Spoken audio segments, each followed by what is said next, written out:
Welcome to this week's episode of History Highlights. I'm your host, Jody Shear. This week, we're going to be talking about the Salem witch trials.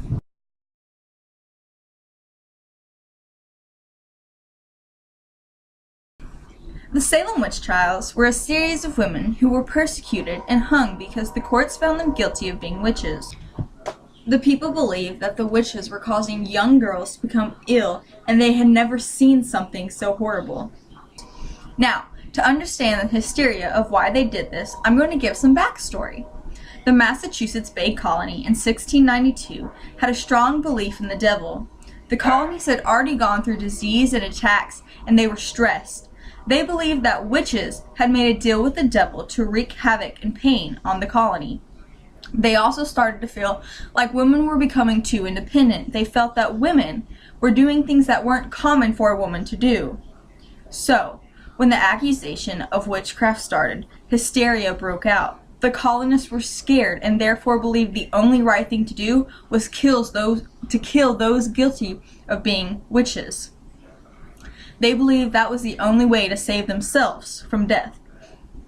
The trials began in the spring of 1692 after two young girls started having strange symptoms of violent, uncontrollable spasms and screaming outbursts.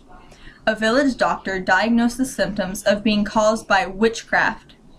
Today, it is believed that the symptoms of the two girls were caused by a fungus in rye called ergot. After the diagnosis of the bewitchment, the girls accused three older, vulnerable women of being witches and causing their symptoms. The women, Tituba, Sarah Good, and Sarah Osborne, were sent before the magistrates and questioned for being witches.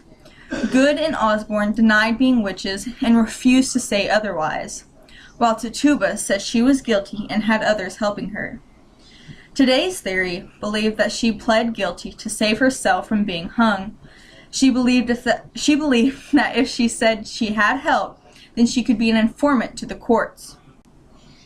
Many of the other accused women also did the same as Tituba, and more people were thrown in jail and died.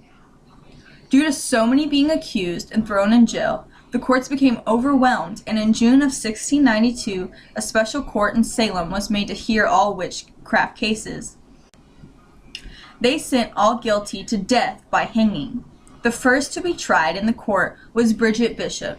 Bishop was found guilty and was hung on June 10th. Many others followed behind her and were hung. In October, the court was shut down by Governor William Phips. It was found that the court was not taking real evidence into consideration.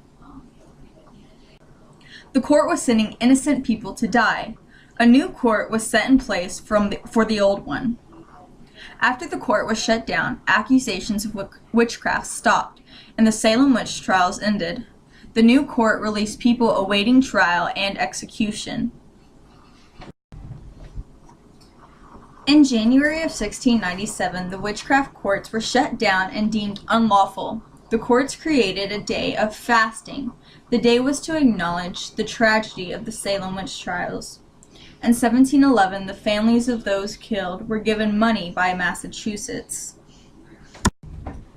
There's not an exact number about how many people were killed in the Salem witch trials, but today there is a memorial set up in Salem to recognize the people who were killed. That will conclude this week's episode of History Highlights. Thanks for watching. Bye. See you next time.